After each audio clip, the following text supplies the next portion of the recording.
Hello again, this is Mark Mitchell, and today we're going to be looking at Chapter 15. The title of Chapter 15 is Communities, the Environment, and Health. So there's lots of interesting topics that we're going to cover in the video today, and our next slide just shows that really quickly.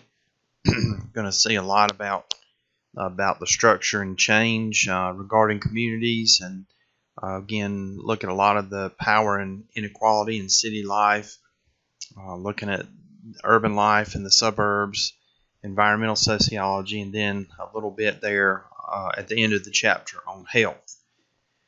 All right, and our additional articles here are listed on our next slide. Again, this is something the author has done since chapter 1, but interesting one there at the top as maybe somebody you've seen, Jane Addams and the Whole House, and then of course we'll cover all of them by the end of the chapter. But as we get started today, our book starts us off with some basic definitions of what it means when it uses the word community, but simply just a set of social relationships and people who live in a particular place in which it's so close that they can identify together. Our book distinguishes between three different types of environments. That's what's left here on our slide. But the social environment, and that's simply, you can see from the picture, the relationship in which humans live. The natural environment, so that's all of what nature has provided, so land, air, water, and vegetation resources that we have that make up the physical world. And then the built environment is what humans have added, so all the concrete, the buildings, the roads, the homes that are also very important for a community. All right, so that takes care of the three kinds of the environments. This slide really shows them. Of course, it's in the textbook as well, but also illustrates what they mean by the three without defining them again. Our book does talk about the different types of and evolution of communities. So we do have a chart that lists the type of human societies. It's table 15.1 on page 387. We'll get to that in just a few slides. But our book mentions nomadic life, and then going to rural life, and then pre-industrial cities. But simply it shows how people didn't have a permanent dwelling place, and nomads went from place to place really primarily to keep their flocks alive. You can also talk about the nomads in terms of hunting and gathering. It's a very simple way to live with very equality between the sexes, or men and women there. You have a few societies like that left on Earth today, but really just a basic way, not a lot of luxuries and surpluses, and it's easy for these societies to get wiped out as well. They really don't support very, very large numbers because there's just not enough resources to do so. Our book then transitions to rural life, and then when people start to settle down a little bit, and that's where they have more than what they need. That's where the idea of surpluses come in, so the ability to have more food or things like that than you need is really a benefit, and then that starts to create, ironically, the inequality. When you have more than someone else, that's an advantageous position compared to someone who has less. Then the pre-industrial cities is a really early form of what we're going to see and what we have been aware of for a long time. Our book mentions these cities could be as small as 1,000 back then. And if you've ever taken some history classes, you may have talked about city-states, and certainly that's further down the road from where our book presents us right now. And then of course we'll see some cities today on a following slide that probably beyond people's wildest dreams at one point that it could be that large of a collection of people who really identified together in one single location. All right, but the pre-industrial cities, they continue to grow, get bigger, these surpluses, and then people stayed there because they worked there, they lived there, and then it offered protection and prosperity. So one of the pictures in our book on page 386 shows just that, but the ancient history of this city shows that they offered protection by that wall that surrounded the city. And that was just a different time in which that was helpful compared to maybe today. It's still somewhat, but not nearly as helpful with all the ways that you can get over a wall. Our book continues on to modern urbanization, so bringing cities to the present time and how they are in terms of all the opportunities cities provide. Most people in the United States do live in cities. That's one of the facts our book mentions. By 2014, for example, more than half of the world's population, nearly 4 billion people, for the first time called a city home. So that number is expected to keep growing in the future. And then our book does mention Sunbelt cities and global growth. And then some of our charts here to catch us up with what we've been talking about here in the textbook. Here, just the different types of societies. Our book calls this communities, but it's really talking about the same thing. So you can see the hunters and the gatherers, the agricultural. A lot of times it's called the dawn of civilization, and then the pre-industrial cities, and then finally today, the industrial and post-industrial cities. Some of the biggest cities in the world are listed here on our next slide. It just shows you again just how effective, how the positives of cities outweigh the negatives, and how they get to reach such large numbers here. That's really astounding to see cities that are that big. All right, as we move on, we come to a researcher there, Ferdinand Tönnies, a sociologist, and he was interested in this process by which you go from the rural life and existence to one of an urban existence, and that's where his two terms come in. Since he was German, they're German words. Gemeinschaft is one, and Gesellschaft. And what he really means by the first word is a type of community in which there's really personal relationships. So there used to be an old TV show called The Waltons, and so that's what I kind of think of there. But people are bonded together. There's really a lot of similarities that go on, but they have a lot of affection and intimacy in their interactions. It's kind of a team effort rather than just an individual effort. Gesellschaft is something completely different, but instead of being personal, it's impersonal. And so there you have a lot of contact with people, but it's not on the personal level. It's just simply that maybe you need something and they can help you with it. So instead of maybe the Waltons and the family example, if you have a car and it needs repair, you can go to a mechanic that you don't know, and then you can have a relationship with this person in which you exchange money for their expertise in fixing your car, and then you part ways. So Ferdinand Tönnies and also Emil Durkheim, which we'll see in the next few slides, they were very concerned with what would happen in the future. Now, they lived in a time in which there was a lot of Gemeinschaft, and they wondered about, what would happen if an increasing amount of relationships became impersonal, like Gesellschaft. And in their day, they didn't have any of the technology that we have today, and so that was, something that they thought about before all these inventions and just really important discoveries happened in which the world becomes more personal. All right, so here's a slide that really shows these two terms by Tönnies compared side by side. They're really opposites, and so you can go through this if you'd like a little bit more by stopping the video. When we talk about Durkheim, he really mentioned the same thing that Tönnies did. It's just he came up with two different terms. Durkheim's mechanical solidarity is what Tönnies meant by Gemeinschaft, and organic solidarity is what Durkheim meant according to Tönnies' Gesellschaft. So mechanical was the close relationships, organic was those that were impersonal. Another name that's very important for sociology that I'm sure you've heard before is Jane Addams, and she was a social reformer, and she was an individual there that tried to help new immigrants to the country, and in others try to successfully adapt to life.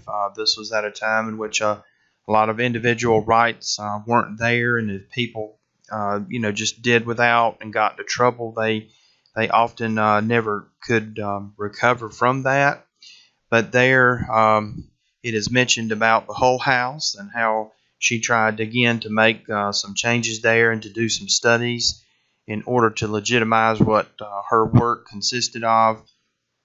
It mentions her work there in Chicago at the University of Chicago. They called it the Chicago School Studies, and in partly related to that, that's where our community studies come in. And these were just those official studies that they conducted that looked at groups of people who had some common ties and engage in interaction, in a certain location or geographical area, as maybe in keeping with the definition of our book. All right, but that's where she tried to help these newly immigrated individuals and, for example, other groups that experienced all kinds of discrimination and tried to help better their lives.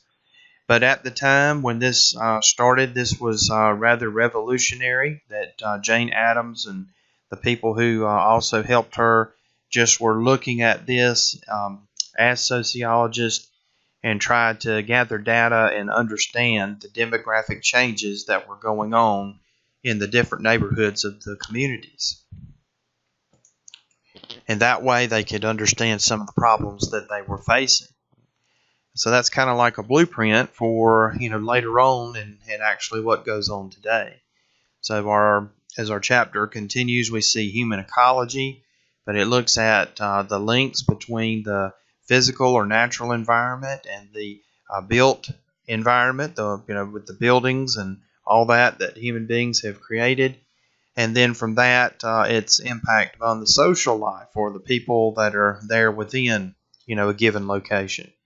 So our book just gives some examples of that, and we see all the traits on the slide that you can look at. Our book, for example, also mentions Washington, D.C., and how for a time, one of the laws there was no building could be bigger or larger than the U.S. Capitol, and all other buildings had to be smaller. Then that had been observed for a while, but it has come under challenge in recent times where some people want to maybe build something that's bigger. As our book continues, we just have all those terms on the prior slides. You can see how they relate together. But our book just shows you how in metropolitan areas, again, the previous slide, you could look at the inner city, the city proper, and all that. And then the only difference with the megapolis is the idea that you have two of those, two cities that kind of somehow blend in and bleed together, as the chart kind of illustrates. All right, as we continue to move on, we get into the section there that talks about power and inequality in city life. Again, our book really talks about class, structure, and inequality. And then just this is a field of sociology, again, based off some of the earlier studies that we had seen with Jane Addams and what she was interested in. But it's, again, focusing on these three aspects of the environment, and then, for example, how that leads to either good things and opportunities or either problems that need some type of address. But that leads to the new urban sociology that's focusing on the interaction of politics and economy, and then also looking at the larger context of the global economy. Our book further talks about this class inequality with the growth machines, and so often that's how in a city you might find that businesses and politicians work together to create lucrative opportunities. So at this current time, one of those that I'm aware of is for cell phone. There's such a thing called 5G, but that's supposed to make the internet much faster. I think about 100 times faster. And so what this is going to require is building antennas closer to cities and neighborhoods than ever before. And not much is known about that health-wise, and there's a lot of warnings out there, but they are not being heeded.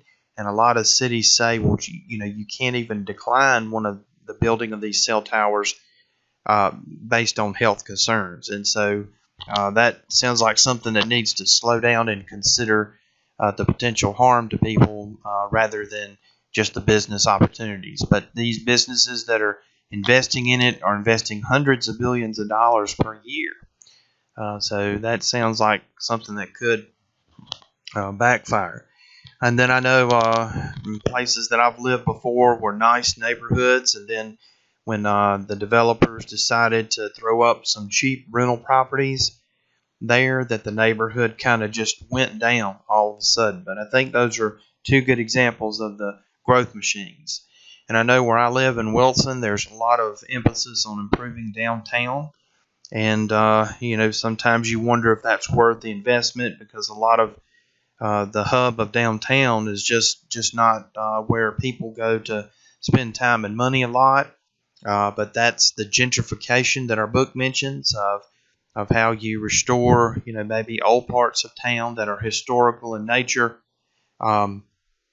Our book adds in something else, but maybe that's how you attract new renters, high-end renters, and compared to ones that were middle and low income before.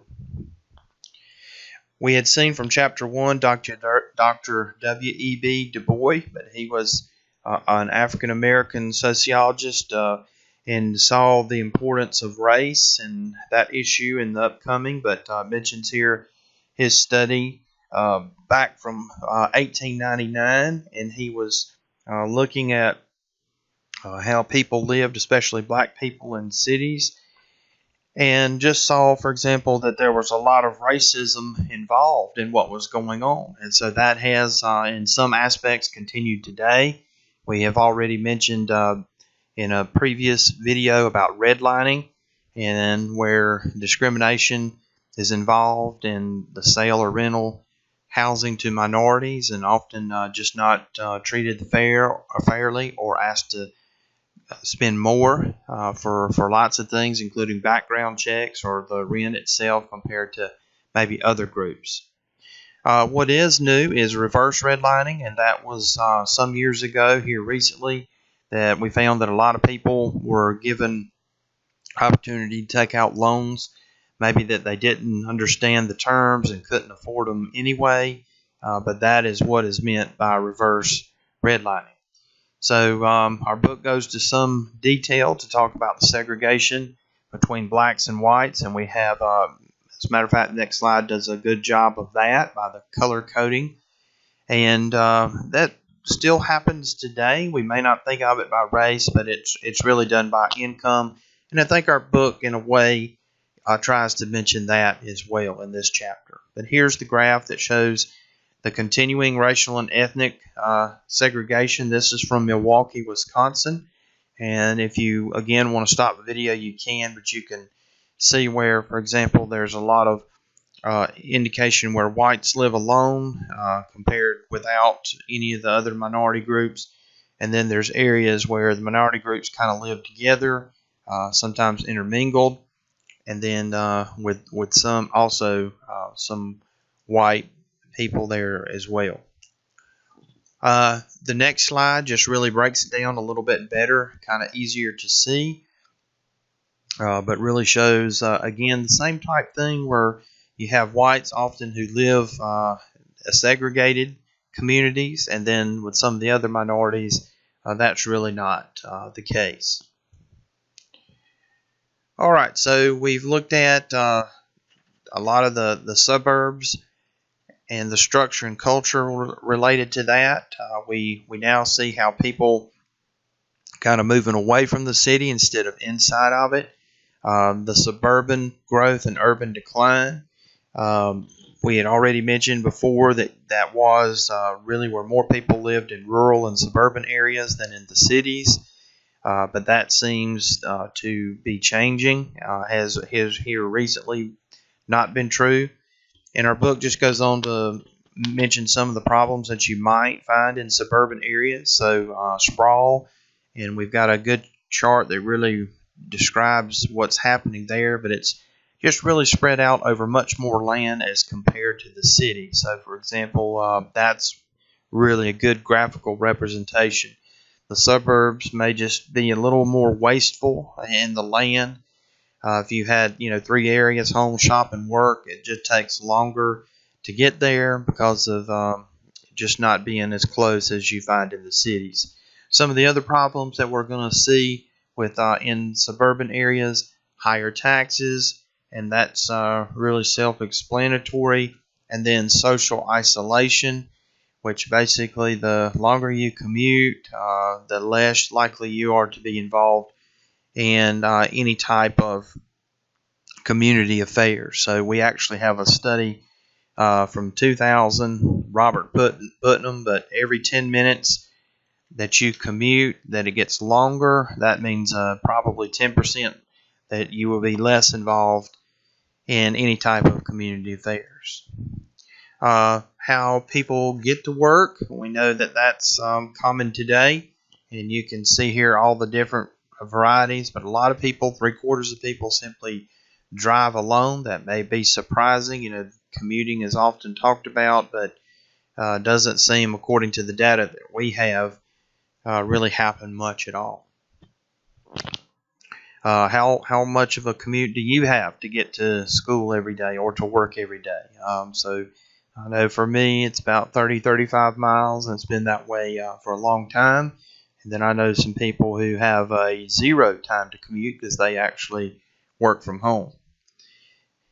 As we move along, we see today's changing suburbs, and some of the changes that we could incorporate is smart growth. So that would be taking advantage of the land, using that very smartly so that you don't waste any space and damage some of the natural resources that are going to be necessary for the built area that cities rely upon. We also could see, for example, that suburbs have become more racially and ethnically diverse than in the past. Today's suburbs, we also see, for example, how technology has become more used to overcome some of the challenges and maybe social isolation and the urban sprawl that had mentioned before. Now, the enduring significance of rural life just shows maybe that they are an important area, or definitely are an important area because of the natural resources that they provide. For one thing, you got to have the farmlands that are located in rural areas to help feed those urban populations where that food is destined.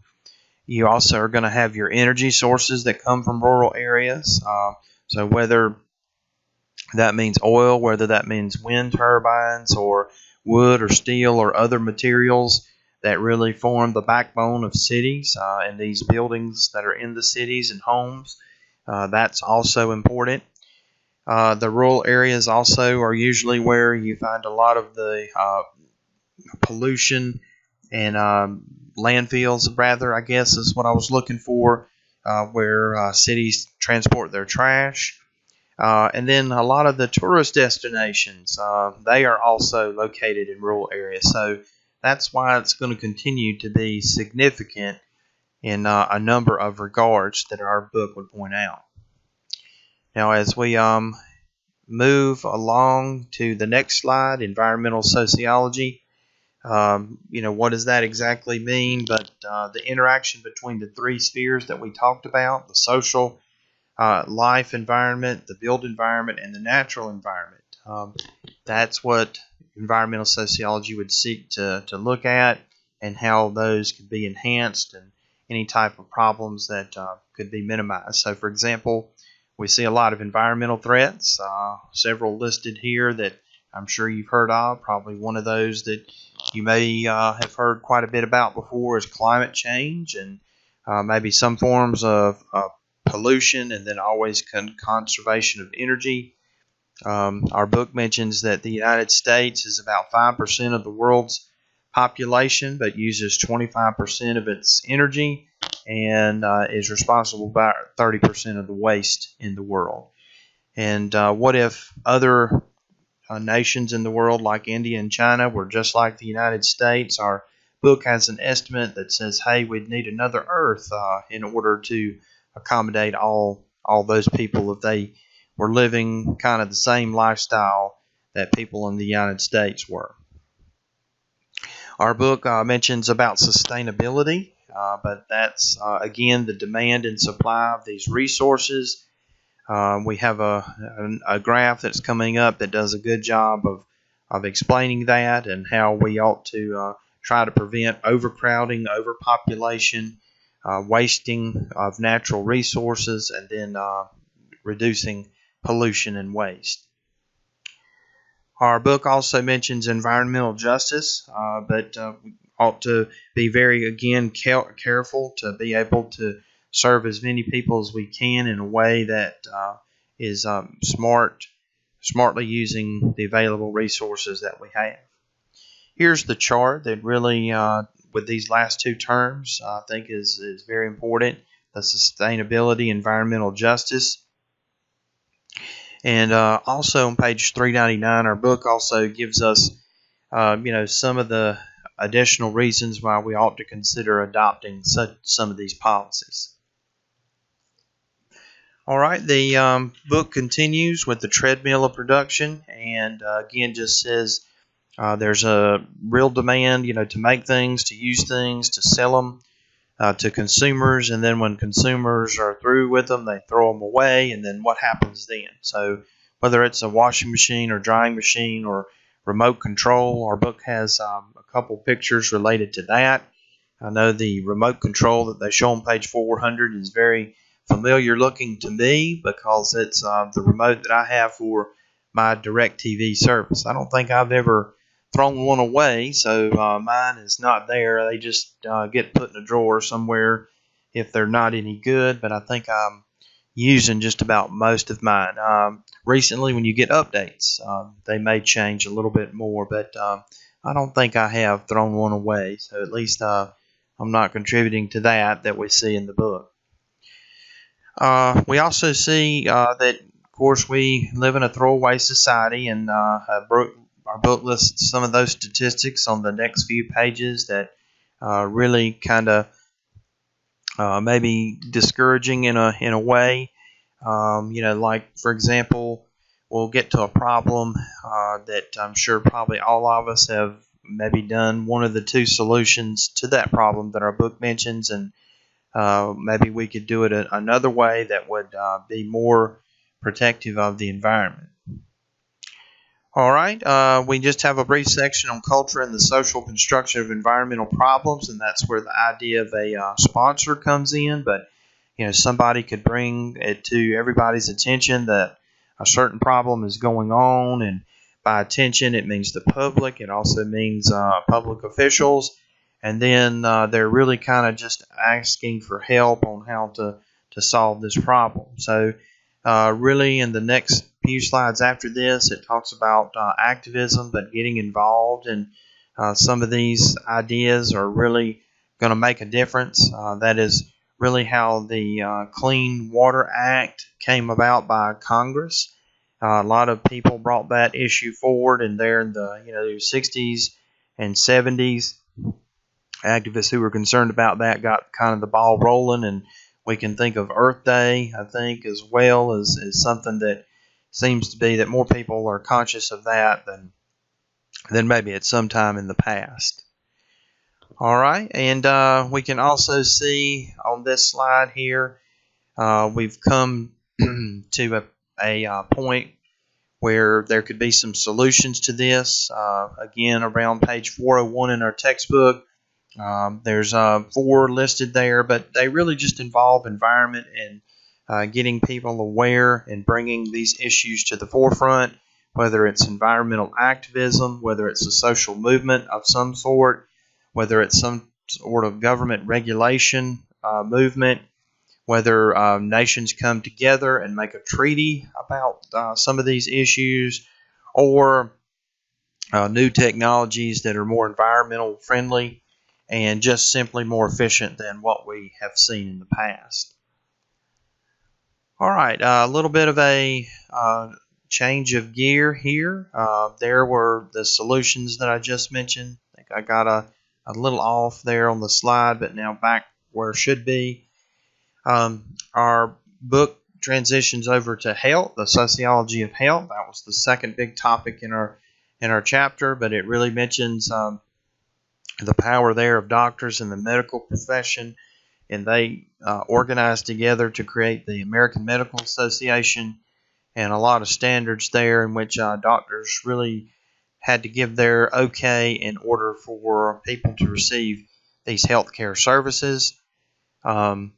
There's where the monopolizing of medical practice came from. Our book also mentions how doctors, their authority and strength and power when it came to medicine and prescribing remedies and treatments and all sorts of things became less powerful or weakened.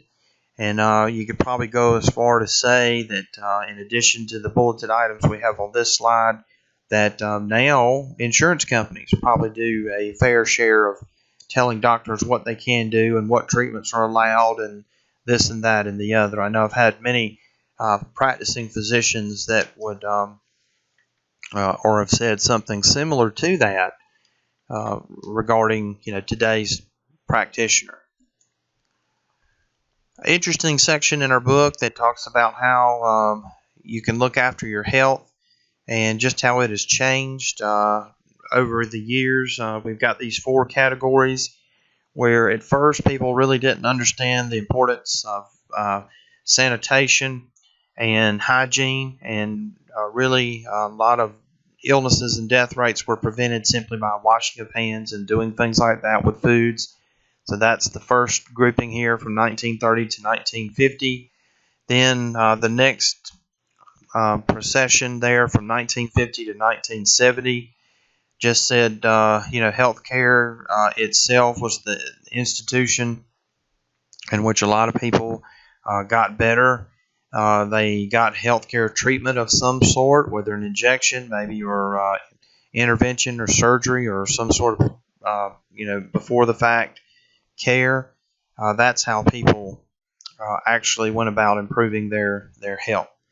And then from 1970 to 1990, that's something you probably remember now, but hey, if you stop smoking, if you drink less alcohol, if you eat better, if you get out there and get 30 minutes to 60 minutes a day of exercise, that's how you can stop some of the major killers and diseases that affect people today, such as heart disease and stroke and things like that. And then in going forward from 1990 on, our book mentions there social and economic factors such as your education, your income, how this impacts your health, and the likelihood that you are to get certain diseases based on the probabilities here. This chart does a really good job of mentioning all those things that we just did, and you can see the little percentages in each category of how much maybe it influences your overall health. All right, as our book and chapter wind down here in chapter 15 about the environment and health, we see the health disparities, and so just depending on where people are based on their race and ethnicity and their income level and their educational level. Sometimes socioeconomic status is one variable that covers all of these, but it's connected to health outcomes that you can see here on the slide. So, what can you do as a sociologist or maybe some other disciplines that you could help reduce some of these negatives for health outcomes based on the differences here. Our book also has a short last page and a half or so on a changing world, community, environmental influences on health. And just it's a recognition that there are many ways that all aspects of the environment, whether it's the social, whether it's the natural or the built, affects our health. It's kind of like that total picture. And then, like that graph we had of the 4 time frames in which there was a different way to improve your health and how that thinking changed, is also gone to these 3 aspects of the environment. We have a very interesting graph here, 15.1, that shows life expectancy around the world, and you could probably guess that it's highly correlated with income. And so wherever you live, that is one of the ways that you can try to predict how long somebody would live.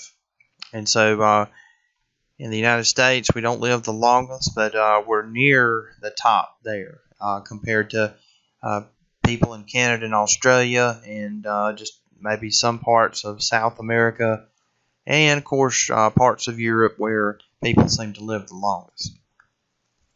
As our chapter has ended, we again have a few slides that just look through for just a moment. We mentioned Jane Addams. How does her work help us understand social work today? That's a good one to look at. If you've ever thought about climate change, what questions related to climate change do you think are most important to answer? And then, how could sociology help when it comes to a health-related career? That's probably something, with these variables that we've been talking about here for the last several minutes. And then finally, one last slide about the review of the chapter, but that's also interesting to look at. Thank you for your time. I hope this has been helpful. Of course, if I can do anything more, please don't hesitate to contact me. Have a good day.